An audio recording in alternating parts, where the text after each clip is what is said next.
welcome back to Googie's Kitchen, and if you are new here then hello and welcome. My name is Alexis and I post 2 videos a week on a Tuesday and a Thursday at 7 AM. So if you love a recipe video like this one and you want to see more, then please don't forget to hit that subscribe button. And now I'm going to share with you how to make my delicious roasted garlic tomato pesto and pasta. As I just mentioned, today I want to share with you how to make my delicious roasted garlic tomato pesto and pasta. Now this dish is really easy to do, and I've made a couple of pesto and pasta dishes that I will link in the description box below for you. But as I said, this is such an easy dish and it makes such a tasty dinner as well. We love pesto. We have it in a lot of different things as well. We have it with fish, we have it on pizza, so if you have any left over you can also make this into pizza or into a really nice fish dish as well. I'm going to be making this for our dinner this evening, and of course while I was making it I thought I'd share the recipe with you.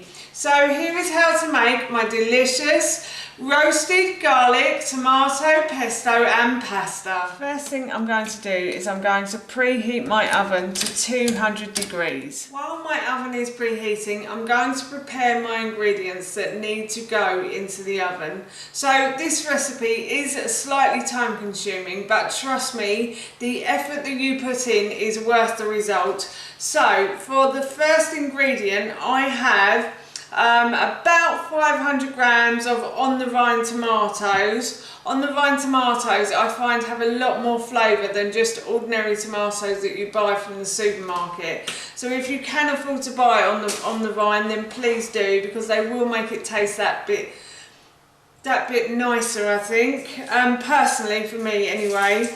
And then here I have about 10 cloves of garlic as well that I'm going to put into my baking tray, like so. In the original recipe I think I said to use 6 to 10 cloves of garlic, so if you like garlic then add loads of it. If you're not such a fan then you can add less, or you don't have to add it at all if you don't want to.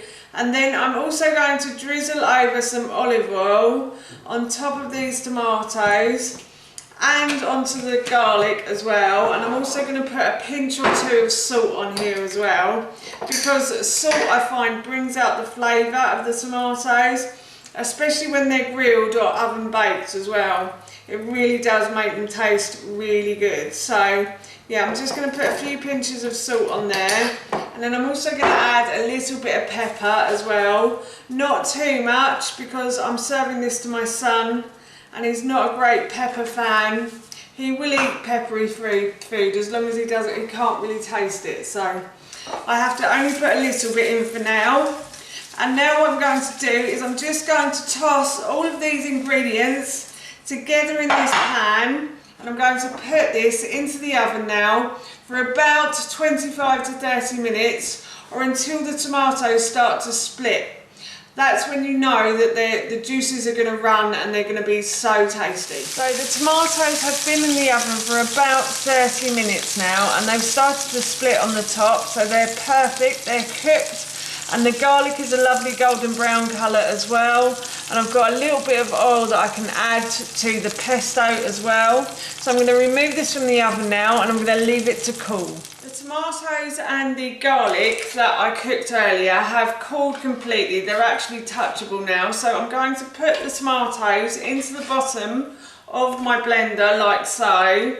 And I've also peeled all of the garlic as well, apart from one to show you. So I'll just put these garlic into the blender like so, and then I'll just peel this garlic. So all you do is simply just take off the skin, and the skin comes off really easily once you've roasted them in the oven as well. So I'm just going to put that in the bin, and then I've put that one in as well. And now I'm going to add some pine nuts to this. I'm just using a bag of pine nuts I bought from the local supermarket. You could use cashew nuts as well if you wanted to. I have used cashew nuts before in this recipe when I couldn't get any pine nuts, and it tasted just as nice, I have to say. And then I've also got a big handful of basil here as well. And I'm going to add, again, a little pinch of salt. I probably won't add any pepper to that, but I'll just add a little bit more salt to it. Hang on. So I'm just going to add a bit more salt, and then I'm going to try and pour the excess oil off from the pan like so, because that oil will have the flavour of the tomato in it as well, so that'll be really nice. And then all you have to do is add a little bit of olive oil to the bottom of this, or as much as you want to. Because the tomatoes are in here, it tends to be quite a wet pesto anyway, so yeah, you don't really need a lot of olive oil. So I'm just going to add a little bit for now, and I'm going to blend all of these ingredients together. As you can see, I have blended these ingredients together until they are smooth-ish. It is pesto, so it doesn't really need to be smooth.